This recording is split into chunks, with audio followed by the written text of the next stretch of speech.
такой пункт, что сегодняшний тариф не стимулирует энергосбережение. Давайте мы немножко вспомним, что на самом деле есть такое энергосбережение. Да, будьте добры. Следующий слайд. Энергосбережение – это реализация правовых, организационных, научных, производственных, технических, экономических мер, направленных на рациональное использование и экономическое расходование ТЭР. То есть это комплексный такой подход к решению вообще задачи обеспечения энергетики. И очень важная задача энергосбережения состоит в сохранении природных ресурсов. Это для нас, как экологов, это очень важный пункт. То есть понятно, что существуют недостатки при реализации темы энергосбережения, вообще подхода к энергосбережению. Но это комплексный подход, который должен решаться не только за счет тарифов, но и в принципе за счет нормального государственного управления комплексного. Дальше, пожалуйста. Не могу немножко не затронуть тренды, которые это данные из второго национального отчета по изменению климата. То есть это тренды повышения глобальной температуры, мы видим, что это все растет. И следующий слайд, пожалуйста, да. Здесь нас интересует очень интересный момент, поскольку наша гидроэнергетика, она в основном завязана на воде, то здесь мы можем посмотреть, да, вот здесь, вот этот пункт нас больше всего интересует. Здесь показан тренд, что на перспективу, конечно, за счет таяния ледников будет увеличиваться речной сток, да, у нас и будет повышение воды, но дальше воды у нас будет очень мало.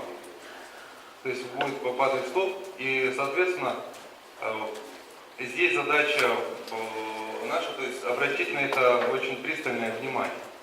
Следующий слайд, пожалуйста. Да, конечно, мы сегодня сталкиваемся с дефицитом энергии, и я понимаю, что есть необходимость ставить те тарифы, которые действительно себестоимость выработки этой энергии. Но есть еще очень важный момент о том, что сэкономленная энергия, она дешевле в 5-7 раз, чем такой же объем сгенерированной. То есть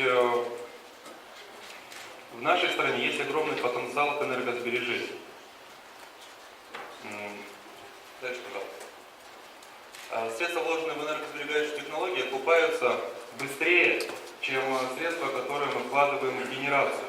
То есть это уже доказано общемировой практикой. И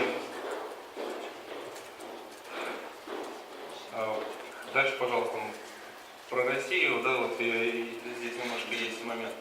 Дальше, пожалуйста. Да. Здесь ресурсы энергосбережения, да, то есть они в 24 раза превышают ресурс наращивания производства первичных энергоресурсов. То есть Российская Федерация строит свою политику за счет использования потенциала энергоэффективности, энергосбережения, что им позволит на 8-10 лет жить спокойно, без увеличения генерирующих мощностей. Дальше, пожалуйста. Вот один из моментов, про который мы говорили, про энергетическую безопасность. Очень важно направить энергетическую политику правительств, сейчас, собственно, акцент на это работает, чтобы определить действия по снижению темпов роста энергетических потребностей экономики без вызова негативных последствий для развития общества. То есть это тоже такой комплексный подход на сохранение окружающей среды и на стабильный уровень жизни населения. Следующее, пожалуйста. Очень отрадно, что у нас наконец-то в стране появилась такая вот программа правительства по переходу к устойчивому развитию. Такие программы принимаются во всем мире, у нас в стране тоже она принята. Хотелось бы напомнить про эту программу здесь. Дальше, пожалуйста. То есть, что такое устойчивое развитие, хотелось бы 2 слова сказать. То есть, это сбалансированное, социально ориентированное, экономически эффективное, природозащитное развитие страны. То есть, модель устойчивого развития сама по себе предполагает стремление к системности, комплексности и сбалансированности в развитии. Дальше, пожалуйста. Вот те параметры, которые были заложены в нашу программу по переходу к устойчивому развитию. То есть это человеческое развитие, это и и внедрение элементов зеленой экономики и экологической устойчивости природопользования. То есть во всей этой программе нас интересует, наверное, только, кроме того, что она вся интересна. Следующий, кстати, пожалуйста, да. Это, здесь плохо видно, но это пункт к низкоуглеродному развитию. Что здесь очень интересного наши эксперты, которые разрабатывали эту программу, что здесь она показывает. Дальше, пожалуйста. Давайте перепрыгнем, чтобы долго не останавливаться, много не хочу времени забирать. Что здесь? Что у нас в стране существует потенциал энергосбережения очень огромный. То есть, помимо того, что наше потребление энергии очень энергоемкий, то есть он выше среднего потребления с европейскими странами порядка в 10 раз. То есть в среднесрочной перспективе, то есть до 2017 года, предполагается введение производств и дефицит энергии получается объем где-то 1,5 миллиона киловатт-часов. В то же время, то есть потенциал от энергосбережения на будущее, то есть это 4,5 миллиардов киловатт-часов. То есть практически в 3 раза мы можем покрыть те потребности, которые у нас могут возникать и возникают сейчас. Дальше, пожалуйста. Вот здесь есть некоторые рекомендации, которые хотелось бы озвучить. То есть целесообразно использовать стандарты энергоэффективности, энергосбережения в строительстве и перестройке зданий.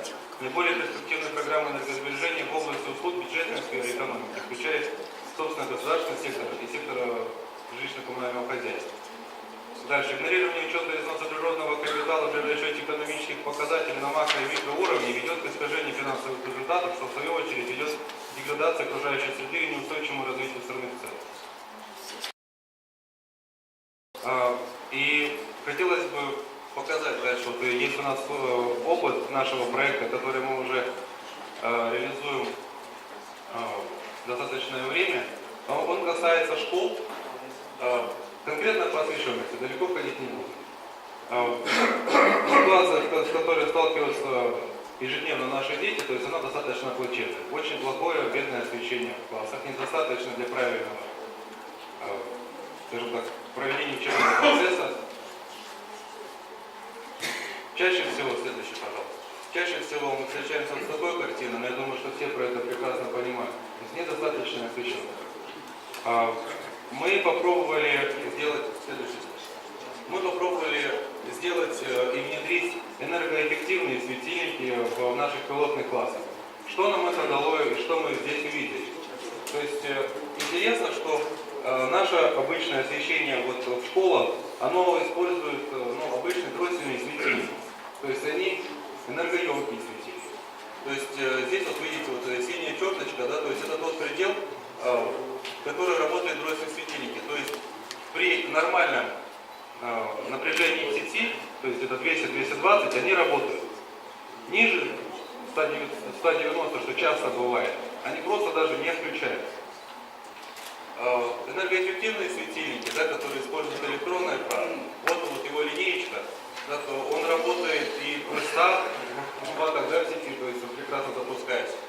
И дает нормальную освещенность. Вот что касается его потребляемой мощности.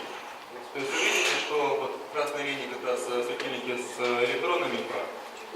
Да, то есть они потребляют намного меньше электричества, чем дроссельные светильники. То есть практически в 2 раза. То есть, соответственно, здесь мы видим огромный потенциал в энергосбережении и снижении, скажем так, нагрузки на электрические сети. Очень большой. Да, то есть в целом речь идет об энергоэффективности. Спасибо. То есть вот